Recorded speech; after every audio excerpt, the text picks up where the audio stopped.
everybody. I'm Carolyn Hadlock, and this is the Eunoia podcast. Eunoia is the Greek word for beautiful thinking, and that's what the show is all about. I interview beautiful thinkers who are creatives, founders, authors, and CEOs, and I try to get inside their heads. To people who love design, Paula Scher really needs no introduction. I've been following her since I was in art school, and I was able to bring it full circle when I talked with her at my alma mater, the Heron School of Art, in front of the students.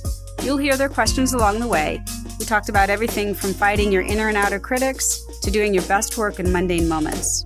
Paula was here as part of the Jane Fortune Outstanding Women Visiting Artist Lecture Series. You obviously have done a ton of interviews, so I've tried to come up with questions that haven't been asked a bajillion times. But one of the things that struck me was you talk about being influenced by the crowdedness of New York and how that has affected your typographic landscape. And there's a term in winemaking called terroir. And terroir means the complete environment in which a particular wine is produced, including factors such as the soil, topography, and climate. So I'm curious to hear how else has your environment or sense of place impacted your design, and how would you advise these guys who are from a different landscape, namely in the Midwest, how it can help shape their design? I think your environment affects you involuntarily. I don't think it's a conscious thing. And I was, years ago, a fellow designer named Stephen Doyle pointed out that April Greiman and I had work that was completely understandable by virtue of the coasts we live on. And she did big flat areas of color, lots of gradation. The colors tended to be pastel and sort of supercharged. I did a lot of black and red and white, and everything's jammed together with big, long, tall, skinny typography. I mean, if you look at it, it sort of says the place, but I don't remember actually consciously doing that. And then I became aware of it later when I did so much work in New York, and that the projects that were New York-based projects to a degree demanded that kind of vocabulary. Perfect, thank you. You also, I know, divide your time between your place in the city at Nomad and then your house in Salisbury? Salisbury, Connecticut. And so both very different environments. Can you talk a little bit about how you use those environments and do you choose to use them based on what you're working on? In the city, my days are filled with phone calls, meetings, working with team, meeting with clients, persuading people to do things, and all of that's very fast and on the fly. And I'm walking around talking to people all the time in complete motion because I don't sit at a computer and make things my team does, and they do it based on me leading and directing. In the country, I'm all alone. I have a little paintbrush and a really big canvas, and I paint like, and that's how I stay sane, because you can't do both things. You have to do these, you can't do both things only exclusively. You have to do them in balance with each other. If I stayed up in the country and I did that every single day, I'd be a crazy person. And if I did what I did with this, I would burn out. And I need the 3 days. I work 4 days in the city, 3 days in the country. It's great. And you listen to old movies at the country? Yes, I do. I used to listen to jazz, but I got sick of albums, and I don't really like Spotify because I don't like 50% of what they say I'm going to like. So I sort of ruled that out, and then I got lazy and I stopped buying new albums. And then I discovered that if I had seen the movie before, it was really great to paint to. I can't paint to a movie I've never seen because I can't look at it because I'm painting this little stuff, so I don't know what's going on, especially if it's got a lot of action in it. Like a Western can be really hard. But if I've seen the Western, like if something's on like The Searchers or Red River, and I know everything that's going on, I even know what's going on when the music plays, it's fantastic. So you can paint to it and you can sort of pay attention. Sometimes I put words in the painting that was part of the dialogue by accident. I've done that, which is a mistake, but that's the only bad thing about it. That's awesome. How has staying at Pentagram for 29 years impacted your evolution as a creative? Well, I began designing at CBS Records, was my first big grown-up job. I worked first in the promotion department and later in the cover department. And in the cover department, I worked with a group of really, really, really smart, talented people, and we competed with each other. And there was a golden period of a time that I worked there when I was in my 20s, from, say, I think the golden years for me were maybe from when I was 25 years old to 32, which was in the 70s to the early 80s, and then I left. And the experience of it taught me that you want to be around smart people. You don't want to be the smartest person in the room because you don't learn anything. It's really great to be challenged by people that you really respect, that you think are very smart. When I was invited to join Pentagram, I was completely intimidated. I was the only woman. It was a group of very famous, very accomplished, talented guys, and I had to shape up, and that was good. It was good for the work. It was good for me. And then as the partnership grew, it got better and better. I have 4 women partners in New York now. It's fantastic. How do you feel about being described as a female designer? Why aren't the male designers described as male designers? I mean, it's sort of a qualification. It puts you in a category before you've even opened the door. It's not so great. Yeah, I agree. When you would design the album covers, did you like to listen to the music ahead of time, or what kind of prep did you do before you met with them? Well, this was really, if I designed a book jacket, I invariably read the book or read as much of the book as I could. The music was hard because my interpretation of it was not necessarily the band's. And so what I would be better doing is actually trying to elicit from them what they meant or what they were accomplishing with their music. Yeah. Do you have a favorite musician that you worked for? Muddy Waters. Really? Why? Well, for one thing, he was great. And for another thing, he was very funny and very cool, and I liked working with him, and he liked everything I gave him, so I was very happy with him. He was nice. There was one cover where I hired Richard Avedon to shoot him, and Muddy came in with his hat on, his coat on, and he was just such a cool dude, and Avedon just shoved him up against the door, like right against the stark white door, and he took 8 big photos with sort of a camera where he pulled them out right away, and they were sort of giant pictures, and they were just gorgeous. They were perfect, and he was done. You could do that with him because he had this elastic face and was just so expressive.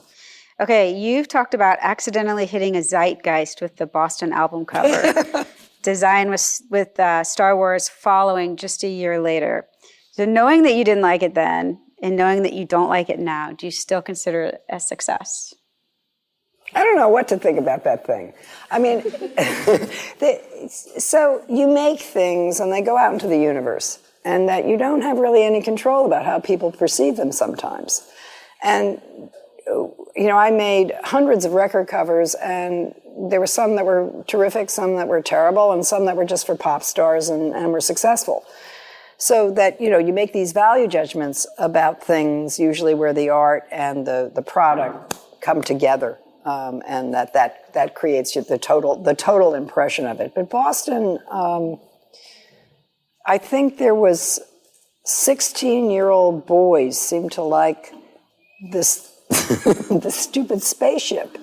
It's all like that. I was 26 when I did this cover, and that every person I know who's 10 years younger than me thinks it's the best thing I ever did. It's really like I just don't understand it at all. I was chopping an onion in the kitchen last year and listening to Wait, Wait, Don't Tell Me on the radio. And I don't know if you guys know the show on NPR. There's a host named Peter Sagal, and they're contestants who make up fake stories, and you have to determine which story is true and which story isn't true. And they were telling a story, and the story was about the Earth blowing up and the spaceship leaving the Earth and all these little cities leaving the Earth. And Peter Sagal said, like the Boston cover. Now, this was in 2018, and I designed the cover in 1976. There's something really sick about that. I can't get a handle on it. And I'm trying to like it. It's a thing. It's a thing that happened. There are lots of things like that. But I think it's interesting to think about something that you do that you may not like, but maybe that influences the next thing that has nothing to do with you, but makes I mean, Star Wars, I remember seeing that type and perspective and just being blown away by it. So I think it's an interesting thought to think about. You may put things out into the world that you may not like, but then they make something else happen and something else. I do think that was what that was. It was like a beginning of Star Wars graphic design language, and it was a year ahead of it. And so the kids found it first. I mean, I don't think Lucas Films didn't find it first. It was the kids who discovered that. That album sold 7 million covers the first week it went out. It was a new album. Nobody ever heard of Tom Scholz. I mean, there was no reason to buy the damn thing. It had one hit single. It sucked.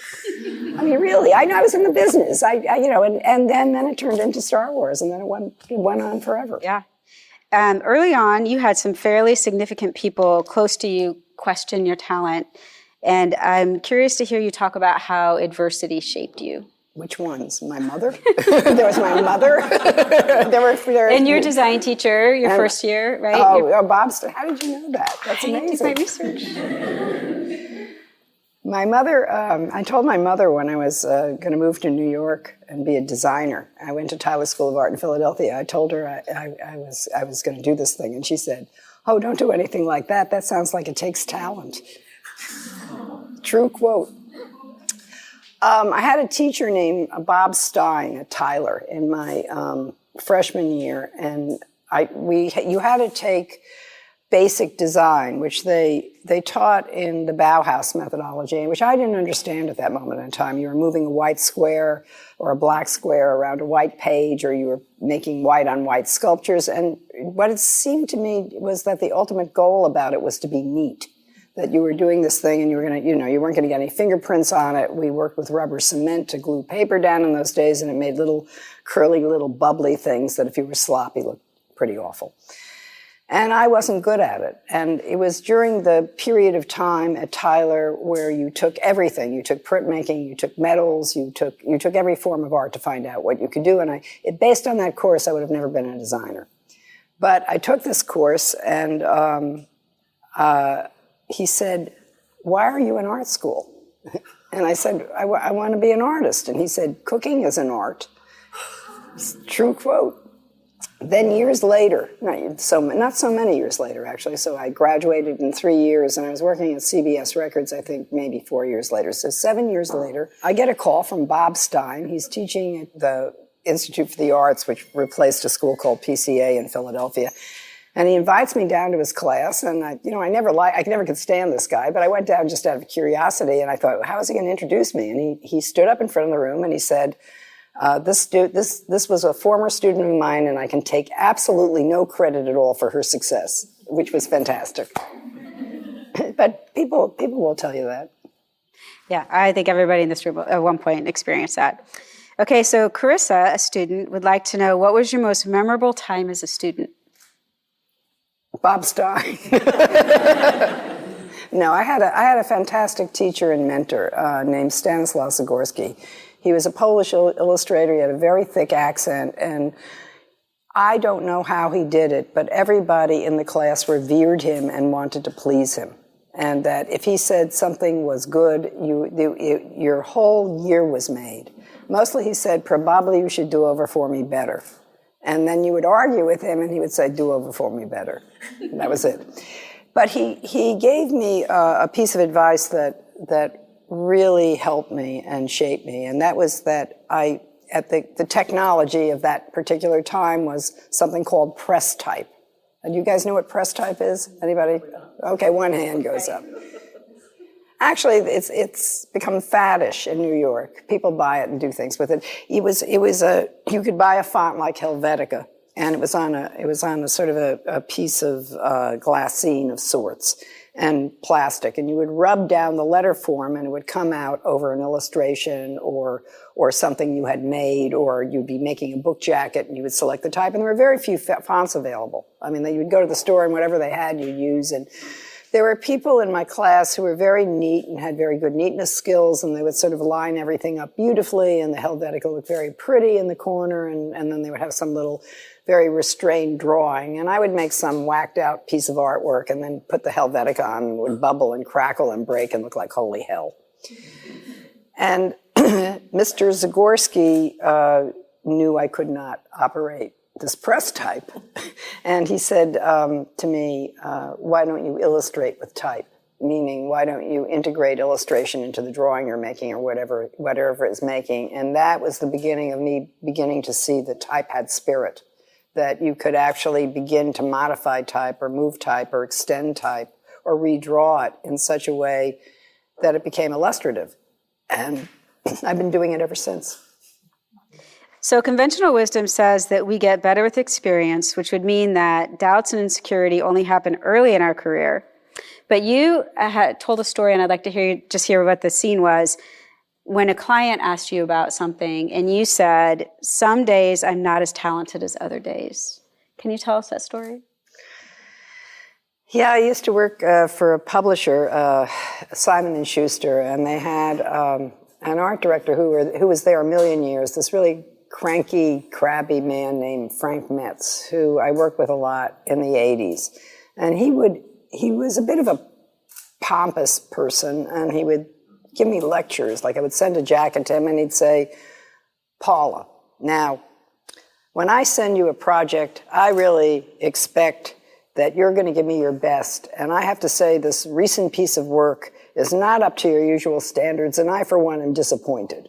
You know, he would say, then what are you going to do? You're on the other end of the phone. And I thought it was a perfectly decent thing I sent him. And so that's when I said, some days you're more talented than other days, I guess. I mean, if he had his standard and I'd let him down, that could be the only answer.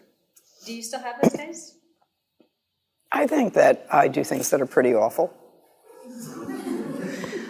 It is, it's part of the process. I think in the case of this particular man, who I have to say in the 80s was a fantastic client for me. I did so many book jackets for him, and he really did have the right to say that to him. But that you have periods of tremendous productivity and where you get something and you're really moving along, and other periods where you're fallow. And the fallow periods are really important periods because that's where you're really refiguring it out. And you sort of have to work through this rough period of not understanding quite what you're doing in order to discover something new. And when you've had a successful run of things, that starts to become your modus operandi, and that's very dangerous because you'll only repeat and you'll never be quite as insightful as you were the first 3 times you did it. And so you want to kind of move yourself along to the next level. That's painful. And when you have a client involved, you have to be careful professionally that you're not doing that on somebody else's dollar. So you have to figure out how to operate within that. But it seems scary when it's happening, but it's really part of personal growth.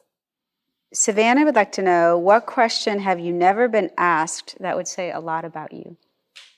How do I deal with being short?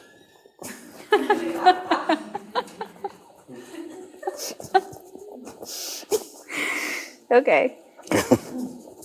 Do you think it's possible to be a purist as a designer? Michael Beirut does. He got it from Massimo Vignelli.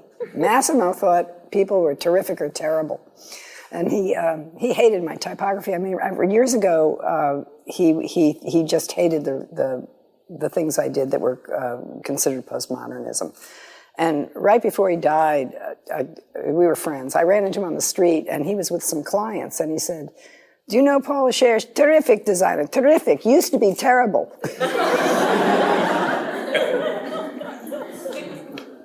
Talk about, you've been a teacher for many years as well, and you've said that every student needs to develop the ability to explain, defend, and promote their own work. And I was wondering if you could give a couple of examples of promoting. What do you mean by that? Well, I don't mean Instagram, which wasn't invented, I think, when I first. By promote it is that I learned to do this at CBS Records, where I had a unique situation in that I produced a lot of work in the course of a year. I was in charge of 150 album covers, and some of them I designed, some of them I was just purely an art director, some of them I was picking up artwork that came in from Nashville, Tennessee, or Europe and changing copy lines on it and things like that. But I was responsible for all of it, and that I worked with all the product managers in the building, and the recording artist had contractual cover approval, and I worked very hard to develop this reputation, which is still a reputation I think I have to a large degree, that I'm a very good designer and I'm very tenacious about what I make and defending it. But it's going to be good. You know, that I worked very hard to develop that, and it was actually a good position for a woman because I took the sex out of the work. And in doing that, if a recording artist was coming to the company to have their cover done, the product manager would say, "Oh, we're going to get Paula. She's the best one."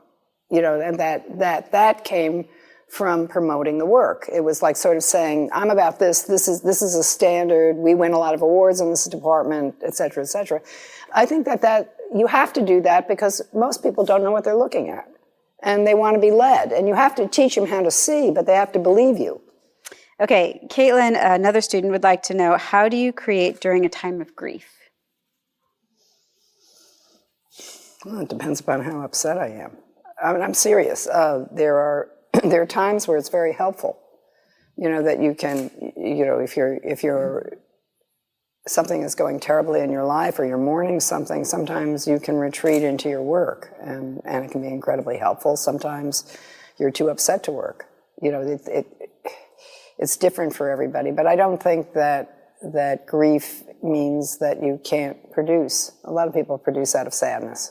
Mm-hmm. And you talked about drawing, and sometimes you draw through those periods. Well, when I was a kid, I did that. I mean, I used to go and retreat into my room and make drawings when I was feeling, you know, angry or sad or lonely. I mean, that's what I did. That's why I became who I became. You know, because it was a vehicle for me to lose myself in another form of expression that took me out of myself.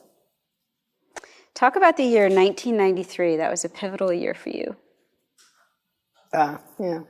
I got a call from a director of a theater called the Public Theater, and I got the best job of my career.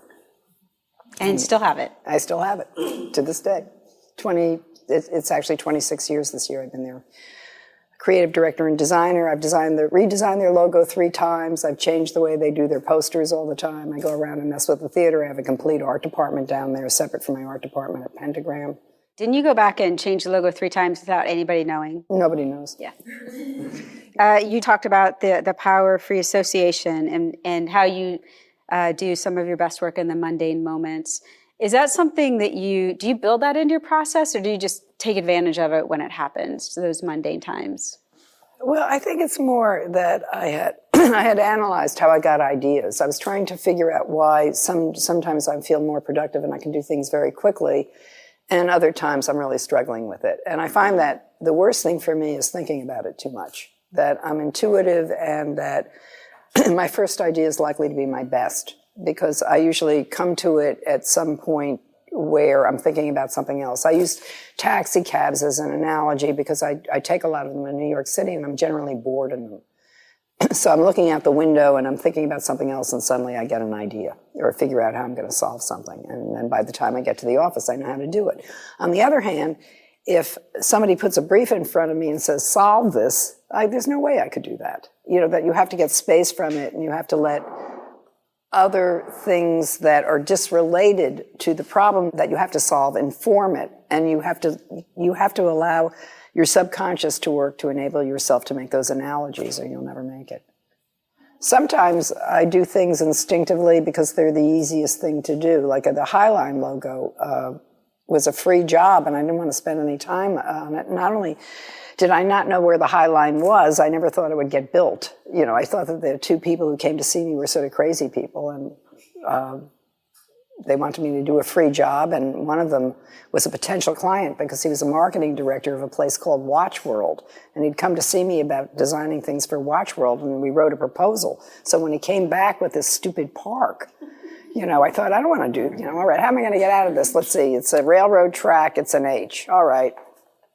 It was like that fast. And then here. And he said, I remember he said, well, yeah, that's a good logo for the High Line, but our organization is the fundraising organization. We're friends of the High Line. And I got very indignant and said, well, who cares about the friends of the High Line? No, people are going to care about the real thing. Why don't you be the High Line? Don't worry about the friends. Nobody cares about the friends. We'll give money to the High Line, not the friend of the High Line. You know, and I just said that was just, and they said, yeah, you're right. And it's 20 years later, and they've never changed the logo since it opened. And it is the most visited tourist attraction in New York City. And I didn't even know where it was. I didn't know what it was. Things like that would happen in a daily course of life. Well, and so this is going to touch on the next question. So a student named Elle said there's, people often say there's no way you can come up with a great solution on the first try. So obviously you disagree about it. What do you say to people who say that to you? I mean, everybody's different. Sometimes I know I've heard educators say things like, well, you know, it's too easy, go back and rethink it. But what's wrong with too easy? Sometimes too easy is so natural and so pure. So I think it's really the value judgment you have to make. I have a problem. My team knows it. Is that my first idea is terrific, and we work it up, and we have one to show, and then we have a lot of trouble coming up with the other three. You know, because you show 3 or 4 approaches to something, and we're always struggling to make them equivalently good, because I don't want to show anything that I wouldn't be just as happy if they took. So that I find it very hard to build out equivalent presentations. Very often I get an idea that's so pure that I just go in with one, but I don't do it a lot. You talk about not believing in drawing a line in the sand for the kinds of clients that you take on. So I'm curious to hear you talk about what criteria you have for a corporate client versus somebody in the public sector. I think most of large corporations fall in some gray kind of area where some of what they do is needed, some of what they do is questionable, how they make their money or charging or things like that. But the kind of demonization of everybody, I think, you leave yourself with nothing to eat. You know, at a certain point, you want to be able to work for corporations, and I think it's actually important that good designers do that, because that's the stuff that proliferates our life. That's the stuff we look at. And so if it's lousy, then we're all left looking at it because it's going to be everywhere. And I think that the goal is to raise the expectation of what something can be, how something can be designed. Another student question, Aaron said, in interviews, you've talked about how there is more to design than just being clean. How does the prevalence of minimalist design we see now make it harder or easier to pitch interesting, engaging work?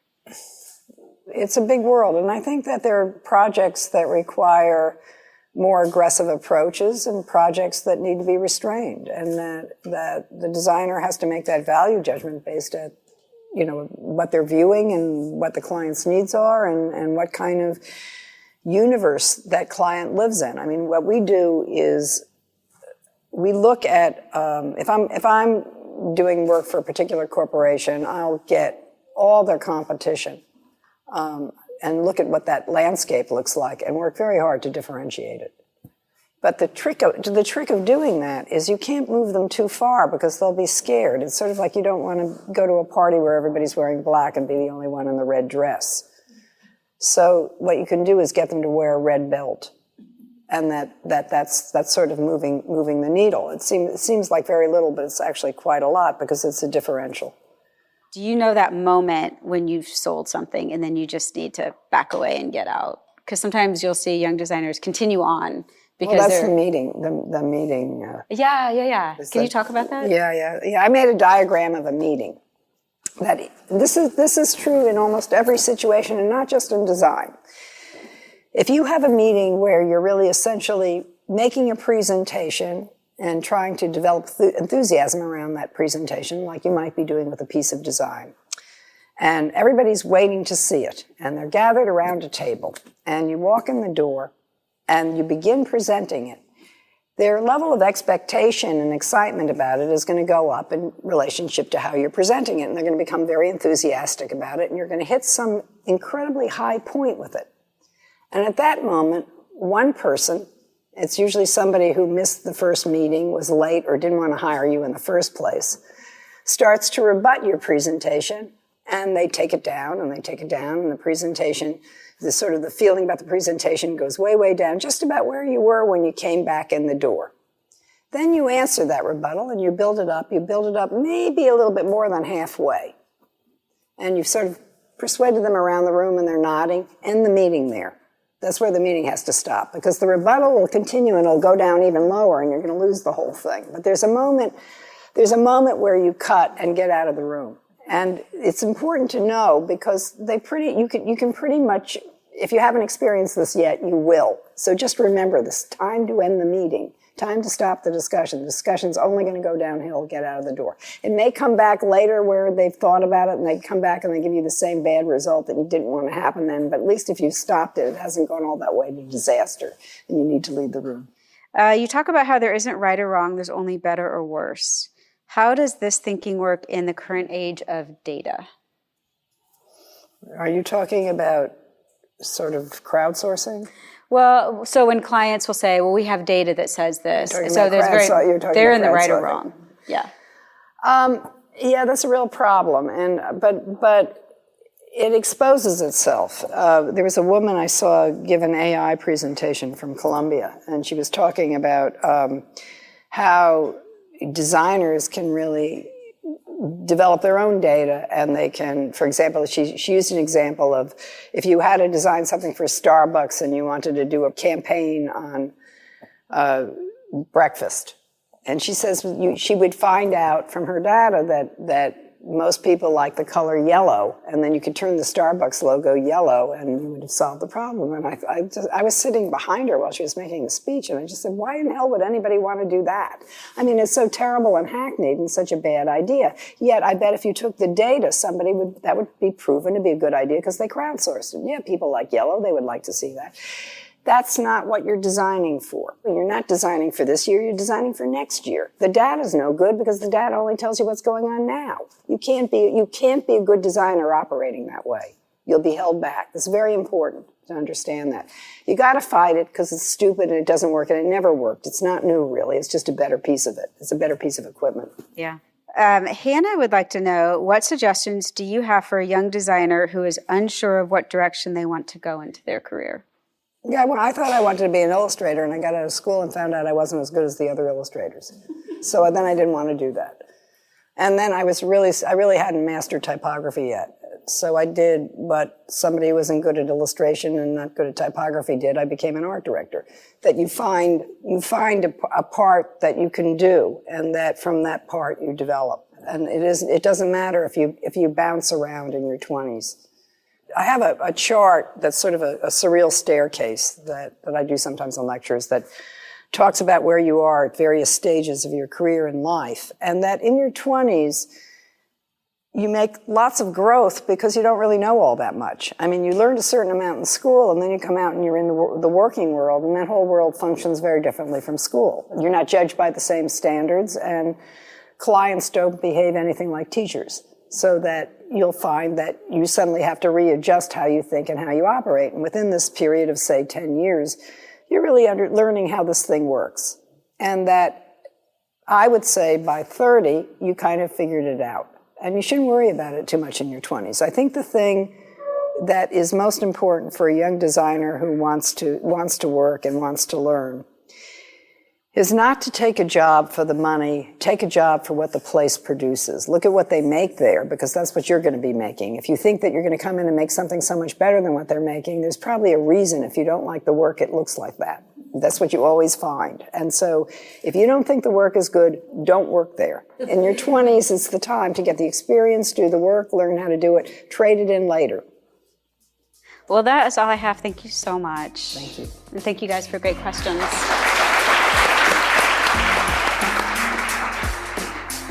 I hope you enjoyed this conversation as much as we did. And I hope you took something from it. Something that'll help you with your next meeting, next pitch, your next big project. But above all, I hope it inspires you to think strange, different, new, and beautiful thoughts. For more from this interview and other chats with beautiful thinkers, visit carolinehadlock.com to subscribe on Medium and follow @Eunoia Quarterly on Instagram. That's EUNOIA Quarterly.